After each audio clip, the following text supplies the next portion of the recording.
जय श्री राम। पूर्व की कथा में ऋषि अयोध्या धौम्य के प्रिय शिष्य उपमन्यु की चर्चा हुई थी। ऐसे ही एक दूसरे शिष्य आरुणि की चर्चा आज करना चाहूंगा। जैसा कि बताया कि गुरुकुल के कार्यों की जिम्मेदारी सभी छात्रों पर दी जाती। बालक आरुणि पर खेतों की रखवाली, खेतों की देखरेख का दायित्व था। यद्यप खेत में फसल उगाने का काम सब मिलकर करते, लेकिन रात्रि काल में फसल और खेत की रखवाली का काम आरुणि पर था। एक रात्रि को एक घटना घटी। धान की फसल खेत में हिलोरें ले रही थी और ऐसे में उसकी रखवाली के लिए आरुणि समय पर प्रस्थान किया।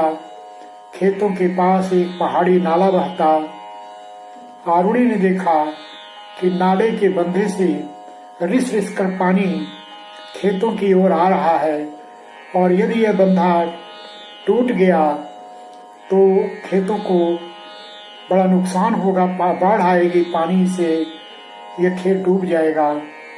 पहले तो वह मिट्टी लाकर धूल मिट्टी से उस बांध को बांधना चाहा, लेकिन जब वह उसके प्रयास से नहीं रुका तो उस टूट फूट की जगह पर अपने लेट गया और उस रिश्ते पानी को रोकने का प्रयत्न किया। पानी तो रुक गया, लेकिन पहाड़ी नाले के ठंडे पानी के कारण वह कांपने लगा। ठंड के मारे उसका शरीर बर्फ की तरह से पड़ गया। अब उसके शरीर में मानो चेतना नहीं, प्राण नहीं। प्रातः नियत समय पर जब आरुणि आश्रम की ओर, गुरुकुल की ओर नहीं पहुंचा तो गुरुदेव फिर से अपने शिष्यों के साथ आरुणि की खोजबीन में खेतों की ओर आए। यहाँ का दृश्य देखकर वे आश्चर्यचकित रह गए। अपने छोटे छोटे शिशु और दुधमुहे शिष्यों के इतने अद्भुत कारनामों को देखकर गुरुदेव दंग रह जाते।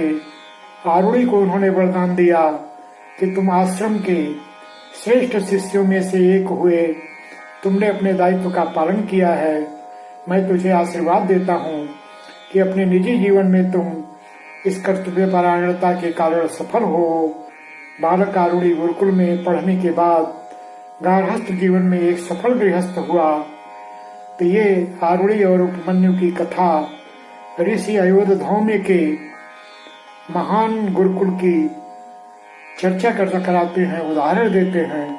हम भी जिस विद्यालय, जिस कॉलेज के छात्र हों, उसके प्रति यही भाव रखें। जय श्री राम।